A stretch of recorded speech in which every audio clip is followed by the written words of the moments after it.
The galaxy was a mosaic of life, each species a shard of brilliance. Centuries of exploration had revealed wonders beyond comprehension, oceans of molten glass, gas giants dotted with storms that sang harmonics, and sprawling megacities etched into the spines of comets. And then came the virus. It had no name. By the time anyone thought to name it, it had already spread too far, burning through entire species like dry leaves in a wildfire. The Clissons, masters of logic, succumbed within weeks. The Derelict, whose biology had once survived the implosion of their twin suns, fell in days. Even the enigmatic VYRR, whose blood was laced with quantum particles, vanished, their crystal cities now empty and still. Except for humans. Humanity, the reckless, relentless anomaly of the cosmos, remained immune. Dr. Eliza Kane stood at the viewport of the ISS Vigilant, staring out at the fractured remains of an orbital habitat. The VYRR's architecture always struck her as painfully delicate, like lace frozen in glass.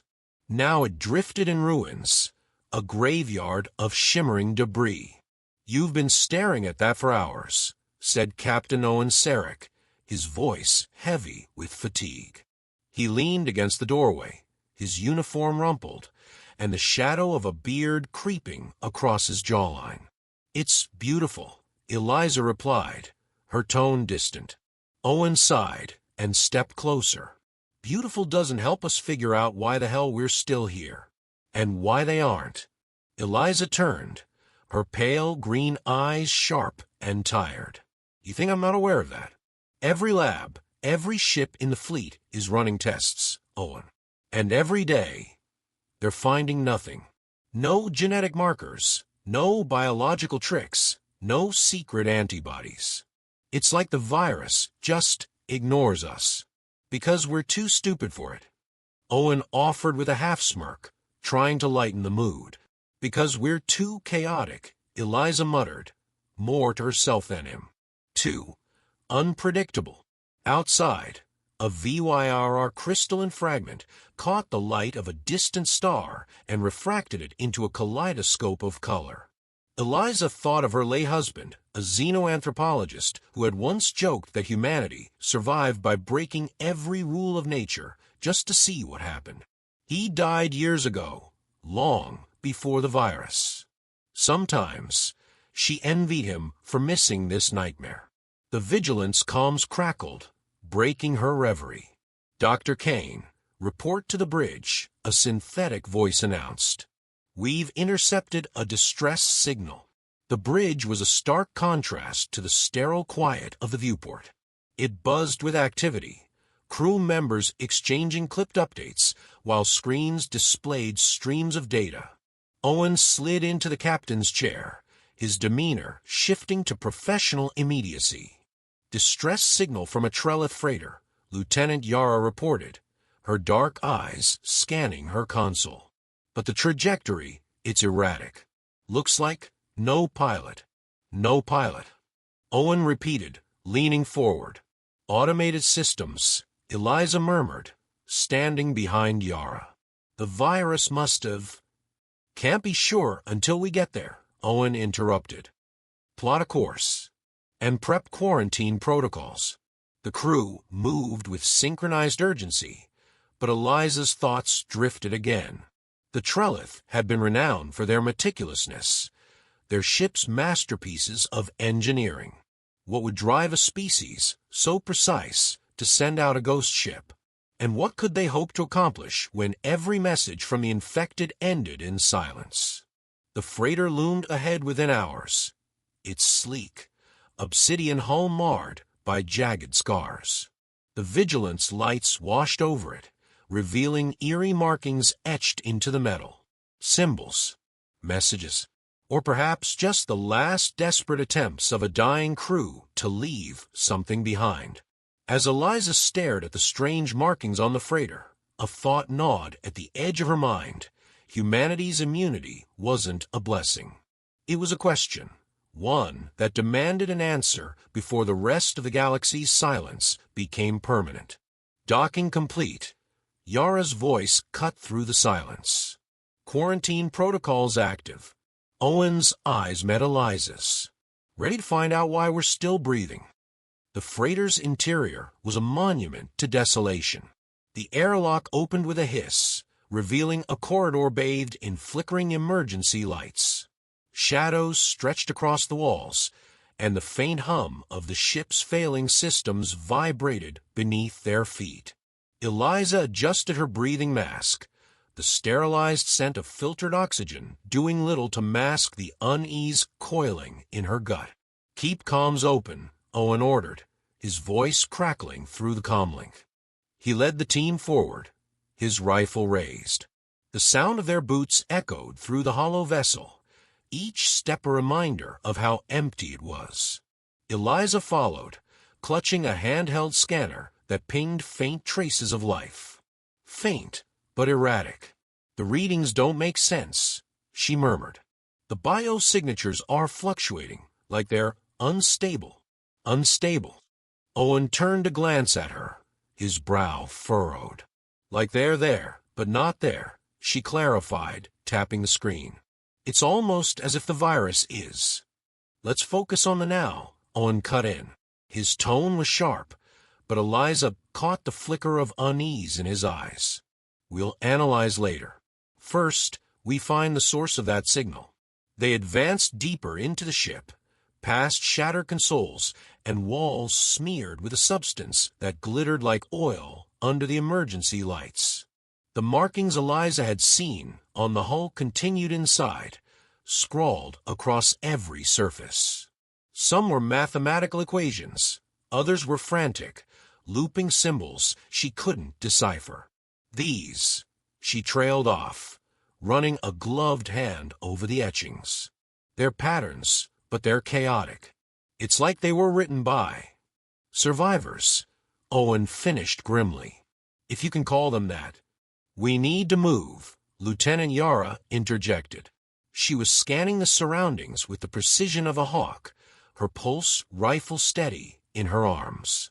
"This place isn't stable. The structure's integrity is compromised." "Noted," Owen replied. "We split up. Kane, you're with me. Yara, take Davis and sweep the lower decks." Yara nodded, motioning for Davis to follow. Eliza watched them vanish into the dim corridor before turning to Owen. "Splitting up?" "Really?" she asked, arching a brow. "We cover more ground that way," he said, already moving ahead. "And it's faster. We're not staying here any longer than we have to." Eliza's scanner began to emit sharper pings as they entered what appeared to be the ship's medical bay. The room was a chaotic mess of overturned tables, broken equipment, and pools of a viscous, silver liquid that shimmered unnaturally. In the corner, something stirred. "Over there," Eliza whispered, pointing. Owen raised his rifle, his steps careful as they approached. The figure was humanoid but hunched, its body trembling violently. Its skin was translucent, veins glowing faintly beneath the surface like rivers of light. "Help me," it rasped, its voice distorted and fragmented. It lifted its head, and Eliza's breath caught. Its eyes were a swirling maelstrom of colors, and its features flickered, shifting between alien and human-like forms. "Don't get too close," Owen warned, but Eliza ignored him, kneeling to examine the being.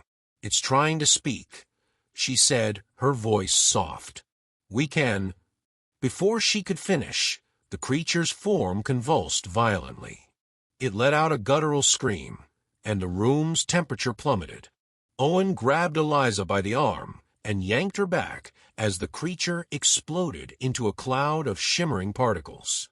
The particles swirled and coalesced into shapes that darted around the room before dissolving into nothingness. "What the hell was that?" Owen demanded, his breathing ragged. Eliza stared at the spot where the being had been, her mind racing. It wasn't just infected. It was evolving. The virus isn't just killing them. It's transforming them into something else. Owen swore under his breath. If that's true, we're in deeper shit than we thought. The comm link crackled to life. Captain, you need to see this. Yara's voice came through, tense and clipped. We found something in the lower decks. You're not going to like it. In the lower decks, Yara and Davis stood before a massive chamber lined with pulsating growths. The walls seemed alive, shimmering with the same silver substance that had coated the medical bay. In the center of the room, a towering construct pulsed with a rhythm like a heartbeat. It was part machine, part organic, and utterly alien. What in God's name is that? Owen muttered as he and Eliza entered the chamber. We're not sure, Yara said, her voice steady but her expression strained. But it's connected to the ship's systems. And it's growing. Eliza approached cautiously, her scanner beeping frantically. It's some kind of central node, a nexus for the virus. This is how it's spreading, adapting. It's not just infecting. It's rewriting biology, technology, reality itself. Owen stepped back, his jaw tightening. We can't let this thing leave the ship. If it spreads to another colony, it'll be the end, Eliza finished. For everyone. The chamber seemed to hum louder, as if aware of their presence. The pulsating node began to glow, tendrils of light snaking out toward them. Eliza's heart pounded as she realized the virus wasn't just a pathogen. It was sentient, and it had seen them. The chamber seemed alive, pulsing with a rhythmic energy that made Eliza's skin crawl. The glowing tendrils reached out not randomly, but with purpose, as if the virus, or whatever it had become, was studying them. Owen tightened his grip on his rifle, stepping protectively in front of Eliza. We can't stay here, he muttered, his voice low but tense. That thing's waking up. Eliza's scanner emitted a sharp, urgent series of beeps. She glanced at the readout, her heart sinking. It's not waking up. It's calling out. This ship isn't just infected. It's a transmitter. If those signals reach other systems, then we have to stop it, Yara interjected, her tone resolute. She aimed her rifle at the glowing node. We blow it to hell. Eliza shook her head, panic flashing across her face. No, you don't understand. If we destroy it without isolating the signal, it might trigger an automated response. We could accelerate the spread. Then what do you suggest? Owen asked, his patience fraying. The tendrils were growing more active, creeping closer with each passing second. Eliza hesitated, her mind racing. Her hands trembled as she tapped at her scanner, trying to make sense of the data. The node's energy patterns were intricate, weaving together biology and technology in a way that defied comprehension. And yet, buried in the chaos, she saw a pattern, a sequence she recognized. I can disrupt it, she said finally, her voice steadier than she felt. The node's adapting, but it's not perfect. There's a vulnerability in its sequencing. If I can interface with the ship's core, I can force a shutdown. You're saying you can talk to it? Owen asked, disbelief etched on his face. I'm saying I can override it, Eliza corrected. But I'll need time, and I'll need you to keep it off me. Owen exchanged a glance with Yara, then nodded. We'll buy you as much time as we can. Just don't take too long. Eliza's hands moved with frantic precision as she worked to establish a link between her scanner and the ship's central systems. Around her, the chamber descended into chaos. The tendrils lashed out, their movements growing more aggressive as Owen and Yara fired bursts of plasma to keep them at bay. They're learning, Yara shouted, dodging a tendril that snapped toward her like a whip. They're adapting to our attacks. Just hold them off. Owen barked, unloading another round into the writhing mass. The chamber's hum grew louder, a deafening crescendo that made it feel as though the ship itself was screaming. Eliza's interface finally connected, and a cascade of data flooded her screen. She dove into the code, her mind racing to decipher the alien language. The patterns were maddeningly complex, a labyrinth of logic that seemed to shift and mutate as she worked. But beneath the chaos, she found a thread, a single, stable sequence. "I've got it," she murmured, her voice barely audible over the cacophony. "I can shut it down." "Then do it," Owen yelled, his rifle overheating as he fired another desperate volley. Eliza's fingers flew over the controls, her focus razor-sharp. She isolated the sequence, overriding the node's adaptive algorithms and forcing a hard reset. The chamber shuddered violently, and for a moment, she thought she'd failed. Then, the tendrils froze mid-motion, their glowing light fading to a dull gray. The silence that followed was almost more unsettling than the noise had been. Eliza slumped back, her breath coming in ragged gasps. It's done," she said, her voice shaking with relief. Owen lowered his rifle, his shoulders sagging. "Good work," he said, his tone heavy with exhaustion. But before he could say more, the floor beneath them trembled. "What now?" Yara muttered, her grip tightening on her weapon. Eliza's scanner beeped frantically. She stared at the readout, her stomach dropping. "The node, it's destabilizing the ship. We need to get out. Now."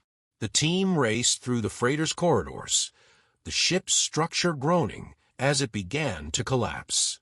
The emergency lights flickered wildly, casting chaotic shadows that seemed to chase them. Behind them, the node's chamber imploded, sending a shockwave that rattled the entire vessel. "Almost there," Owen called, his voice strained as they reached the airlock. He slammed his hand against a control panel, and the door hissed open. "Go, go, go!" They stumbled onto the Vigilant's docking bay just as the freighter erupted into a blinding explosion. The shockwave rocked the Vigilant, sending the crew sprawling. Alarms blared as the ship's systems struggled to stabilize. "Report," Owen demanded, pulling himself to his feet. "Hull integrity holding," Yara said, her voice breathless. "We're intact." Eliza collapsed into a chair, her hands trembling as she buried her face in them. The weight of what they'd just survived pressed down on her like a physical force. But even as relief washed over her, a nagging thought lingered. "We stopped to hear," she said quietly, her voice muffled. "But this was just one ship. We don't know how far the virus has already spread." Owen placed a hand on her shoulder, his expression grim. "One step at a time. We'll figure it out." Weeks later, Eliza stood at the Vigilant's viewport, staring out at the endless expanse of stars. The freighter's destruction had bought them time, but the question of humanity's immunity and the virus's true nature remained unanswered. Reports of similar outbreaks were trickling in from across the galaxy, each one a grim reminder that their fight was far from over. But humanity had always thrived on chaos, turning desperation into innovation and fear into resilience. As the stars glittered before her, Eliza allowed herself a flicker of hope. The virus had underestimated them once. It wouldn't make that mistake again. Behind her, Owen's voice broke the silence. "We've got a new lead," he said. "Another signal. This one's stronger." Eliza turned, a determined glint in her eyes. "Then we better get moving." As the Vigilant's engines roared to life, the ship surged forward into the unknown. Humanity's battle was just beginning, but one thing was certain: they wouldn't face it quietly.